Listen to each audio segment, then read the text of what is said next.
Hello, moi c'est Léa alias Travel Cowgirl sur les réseaux sociaux. Je suis coach en changement de vie, multi-entrepreneur et investisseur. Et dans cette vidéo, je vais te donner toutes les erreurs que j'ai faites à l'époque en tant qu'entrepreneur débutante, en long, en large, en travers, et que ça va t'éviter de faire quand tu démarres dans l'entrepreneuriat.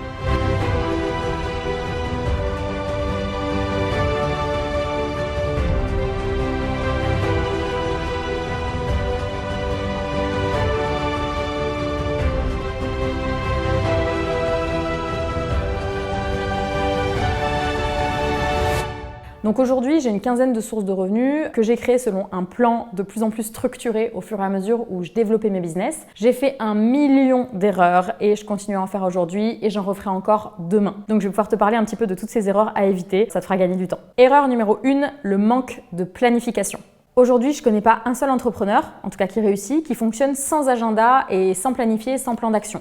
Tu peux pas en fait. Si tu fais les choses en mode freestyle, tu auras des résultats de quelqu'un qui fait les choses en mode freestyle. Point. Donc des résultats freestyle. La première chose à faire, c'est de poser un budget idéal et un lifestyle idéal à atteindre et de créer un plan d'action pour ça. Donc par exemple, si je sais que je veux 5 000 € par mois, je me demande, ok, combien est-ce qu'il me faut de clients pour l'atteindre par mois? Par exemple, 5 clients à 1 000 € ou 10 clients à 500 € ou 50 clients à 100 €. Enfin bon, t'as compris. Ensuite, mettre en place des actions qui sont mesurables pour trouver tes 5 ou tes 50 clients. Ça veut dire quoi mesurable? Ça veut dire que en moyenne, quand tu as 10 personnes, c'est-à-dire par exemple 10 prospects qui t'écrivent et que en moyenne tu en signes 2 à la fin, et tu sais que si tu veux 10 clients, il faudra mettre un plan d'action avec une stratégie de contenu, etc. Un plan d'action en place sur Instagram par exemple pour que 50 personnes t'écrivent chaque mois pour avoir tes 10 clients. Et à l'inverse, un nombre de personnes à prospecter par exemple. Donc dans l'académie, on apprend plutôt aux élèves à attirer des clients qu'à leur courir après en prospection, mais bon, c'était vraiment pour l'exemple. Ensuite, il te faut un agenda. Papier ou digital, tu choisis. Google Agenda, ça peut largement suffire. Personnellement, moi, je déteste les agendas digitaux. Je préfère vraiment écrire. C'est pour ça que j'ai créé mon agenda de productivité d'ailleurs. Tu peux retrouver d'ailleurs, si tu veux, le lien en description si ça t'intéresse d'avoir le même. Donc, agenda papier ou agenda digital, mais un agenda, ça c'est clair, c'est absolument la base.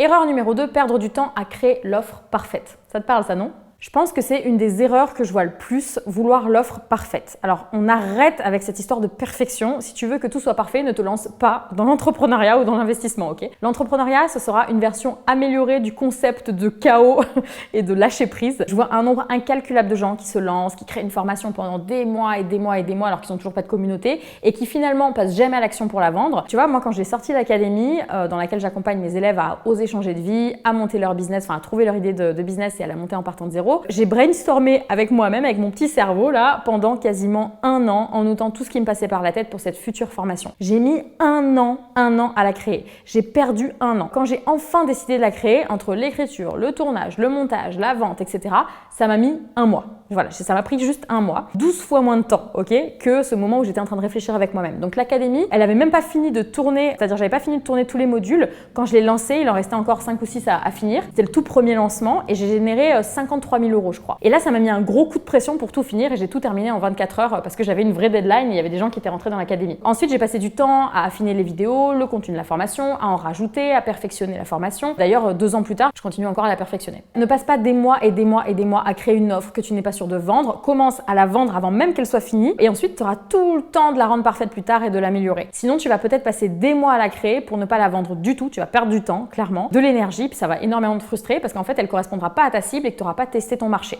Erreur numéro 3, se disperser. Qui n'a jamais vécu ça? Ça s'appelle le syndrome de l'objet brillant. Tout ce qui brille t'attire, ok? Plus que ce que tu es en train de faire. Et tu sais que quand tu es sur YouTube, et là il y a la dernière vidéo de e-commerce qui passe avec un mec qui a beaucoup d'énergie, et paf, tu vas vouloir te lancer dans le e-commerce. Puis tu vois passer une vidéo sur l'immobilier, tu te dis qu'il faut vraiment pas que tu rates ça, etc. Et puis paf, tu vas aussi te lancer dans l'immobilier. On appelle ça le FOMO, F-O-M-O, Fear of Missing Out. C'est la peur en fait de rater un truc, de manquer une opportunité. Et donc en fait, on fonce dans tous les sens en même temps. Mais faire plusieurs business, oui, c'est absolument possible, j'en suis la preuve, mais tout lancer en même temps, c'est la pire idée que tu puisses avoir. Il y a un adage qui dit « One offer, one funnel, 1 million ». Ça veut dire que tu dois te focaliser sur une seule offre, un seul tunnel de vente et pour aller jusqu'au million, si en tout cas c'est ton objectif. En tout cas, une seule chose à la fois tant que ça n'a pas décollé. Imagine que tu essaies de courir après un lièvre, tu as sûrement une chance de l'attraper. Maintenant, imagine que tu te mets à courir après 2 lièvres en même temps qui partent dans 2 directions différentes, tu peux pas en fait, tu peux pas les attraper en même temps, tu peux pas te dédoubler. C'est pareil avec le business, surtout quand tu délègues pas encore. Donc lance-en un premier, fais en sorte qu'il fonctionne, Ensuite, tu te plongeras dans le deuxième, puis dans le troisième, et puis dans le 50e si tu veux. Il n'y a pas de souci, mais choisis. Et surtout, choisis un business qui te permet d'atteindre le style de vie et le niveau financier que tu veux. Fais très attention à ça. Tout ce que tu choisis, il faut que ça matche avec tes objectifs à long terme. Erreur numéro 4, commencer à investir alors qu'on ne gagne encore absolument rien. Alors attention, exception avec l'immobilier parce que l'investissement immobilier c'est un petit peu différent. Tu peux en faire en fait sans avoir d'apport conséquent puisque la banque elle te prête aussi de l'argent. C'est pas comme si tu avais de l'argent à investir de côté et que tu mettais tout quelque part que tu savais pas où le mettre à la base. Ce que je vais te dire là sur la suite ne concerne pas l'investissement immobilier puisqu'encore une fois ça ne concerne pas vraiment ton propre argent, ça concerne l'argent de la banque. Donc c'est encore autre chose. Cette erreur elle concerne les investissements en bourse ou les investissements type crypto-monnaie, etc. Méfie-toi vraiment des tendances avec le devenir riche rapidement que tu vois partout sur internet. Perso, j'ai un avis assez tranché sur le sujet parce que je vois beaucoup de vendeurs de rêves te dire qu'avec la bourse, tu peux devenir super riche, etc. Alors oui, évidemment, si, bon évidemment tu es formé, mais si aussi tu as un gros capital à y investir dès le départ et si tu es prêt à attendre au moins 10 ans et que le marché ne se casse pas la figure d'ici là. Donc si ton objectif est d'épargner, de mettre un peu de côté tous les mois et d'en profiter pour investir en bourse plutôt que de laisser ça croupir sur un compte bancaire avec la valeur qui est perdue tous les mois avec l'inflation, etc. Dans ce cas-là, ok, tu peux mettre un petit peu d'argent de côté en bourse. Attention, parce qu'il faut aussi que tu réalises que c'est de l'argent qu'il faut être prêt à perdre. Il faut absolument de toute façon te former sur le sujet. Mais si ton objectif, c'est de devenir libre maintenant et pas dans 10 ans, ou en tout cas dans les 2-3 ans max qui arrivent, c'est pas du tout par là qu'il faut commencer. C'est pas en commençant à investir son argent en se disant, bah tiens, je vais devenir riche comme ça. Ton argent, il sera bien mieux investi si tu investis sur toi-même, dans des formations, dans des coachings, dans des séminaires, dans des livres. En fait, sur tes compétences. Ça va te permettre de grandir, d'évoluer en compétences et ça peut pas perdre de valeur. Tu vas rapidement rentabiliser cet argent en créant un business par exemple ou en trouvant du coup tes premiers clients, etc. Après, tu t'arrêteras plus et ta mise de départ en investissant sur toi, elle te rapportera beaucoup plus à long terme qu'en plaçant ton argent n'importe où. Erreur numéro 5, ne pas suivre ses KPI. Alors les KPI, c'est quoi? Ce sont les indicateurs de performance. C'est des chiffres en fait. Tout ce qui n'est pas mesuré ne peut pas être amélioré. Souvent quand on démarre, en fait, on part dans tous les sens et on oublie de traquer ces chiffres alors que c'est le plus important. En fait, c'est les chiffres qui vont te permettre de suivre et de traquer l'avancée de ton business tous les mois. Tu peux le faire tout simplement sur un tableau Excel, voilà, sous forme de tableau Excel ou sur un Google Sheet, etc. Même à l'écrit si tu veux, mais je te conseille pas ça sur le long terme. Et tous les mois, tu dois choisir un jour, par exemple tous les premiers du mois ou tous les 15 du mois, où tu vas le caler à l'avance en fait sur ton agenda pour vérifier où en sont tes chiffres et les reporter sur ton tableau tous les mois quoi qu'il arrive. En fonction du type de business, ça peut varier énormément. Tu peux mettre le nombre d'abonnés par exemple de chaque réseau social tous les mois, le nombre de nouveaux prospects, le nombre de nouveaux clients qui t'ont écrit, le pourcentage de prospects que tu as convertis en nouveaux clients, le nombre de produits que tu as vendus en e-commerce par exemple, le nombre de nuits qui ont été réservées ou le montant des loyers perçus si tu fais de l'immobilier, le nombre de nouveaux membres à ta liste email, ton taux d'ouverture d'email, évidemment ton chiffre d'affaires, ok, ton chiffre d'affaires et tes charges tous les mois. Après, il existe énormément de KPI différents et celle que je te conseille en priorité, c'est celle que je viens de te donner. Après, quand ton business grandit, forcément, il y en aura de plus en plus pour permettre le suivi des équipes, etc., etc. Mais ça, c'est vraiment la base. Erreur numéro 6, ignorer le marché. Créer une offre ou un business qui nous plaît à nous, mais qui ne matche pas vraiment ou pas forcément du tout avec une cible, c'est une des erreurs majeures que font les entrepreneurs, surtout quand ils n'ont pas créé de communauté avant, parce que du coup, ils ne s'en rendent pas compte et quand ils débutent. Avant de commencer, il faut que tu puisses faire une analyse approfondie du marché dans lequel tu te lances, que tu comprennes les opportunités, la concurrence, les tendances, etc. Il faut que tu crées en fait un profil de client idéal en identifiant ses besoins, ses peurs, ses douleurs, son budget, etc. Et surtout, si possible, que tu testes ton offre gratuitement ou en bêta testing pour en fait l'améliorer et avoir des feedbacks avec tes futurs clients. Erreur numéro 7, s'attacher émotionnellement à son business.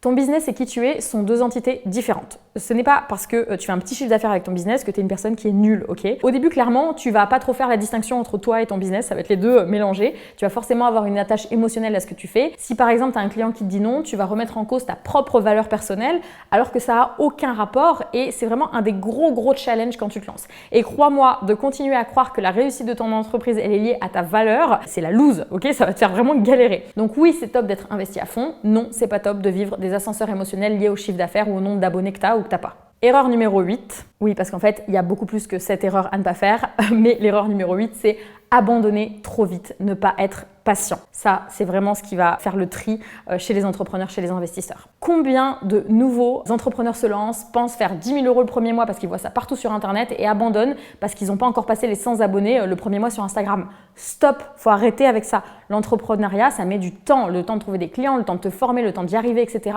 Arrête de vouloir la récompense alors que tu n'as pas encore fait de vrais efforts. Aujourd'hui, absolument tous les jours, je poste des stories sur Instagram et ça depuis 5 ans. 5 ans, ça fait 1825 jours. Bon, j'ai sorti ma calculette avant de le faire, je l'ai pas fait de tête, mais 1825 jours à poster quotidiennement sans attendre de résultats. Et à la base, j'avais 0 abonnés, comme toi en fait, quand tu démarres. Aujourd'hui, j'en ai 13 700 ou 13 800, mais clairement, j'ai pas posté 2 mois et puis abandonné en me disant « Ah bah non, c'est nul, en fait, ça marche pas, j'arrête ». Non, focalise sur l'effort et certainement pas sur le résultat, sinon tu vas être frustré tout le temps. Bon, voilà pour ces 8 erreurs à ne pas faire quand tu démarres. On va récapituler tout ça. L'erreur numéro 1, c'est le manque de planification. Trouve-toi un agenda, c'est vraiment la base.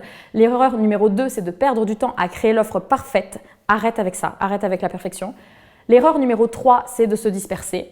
L'erreur numéro 4, c'est de commencer à investir alors que tu ne gagnes rien dans autre chose que toi-même. L'erreur numéro 5, c'est de ne pas suivre ses KPI, de ne pas suivre ses chiffres. L'erreur numéro 6, c'est d'ignorer le marché. L'erreur numéro 7, c'est de s'attacher émotionnellement à son business. Et l'erreur numéro 8, c'est d'abandonner trop vite. Peu importe le domaine. J'espère que cette vidéo t'aura aidé à y voir plus clair. J'ai plein de vidéos qui arrivent sur le sujet. Si tu veux pas les rater, abonne-toi absolument. Et si monter un business qui est solide, qui te permet de devenir libre et de kiffer t'intéresse, inscris-toi à la liste d'attente de l'académie sous la vidéo. Je te mets le lien juste ici. On réouvre bientôt les sélections. Tu pourras trouver plein d'infos également sur mon compte Instagram, sur Travel Cowgirl. Je te souhaite plein de réussite et plein d'erreurs à faire pour avancer, en tout cas plus vite vers la vie de tes rêves. Ciao!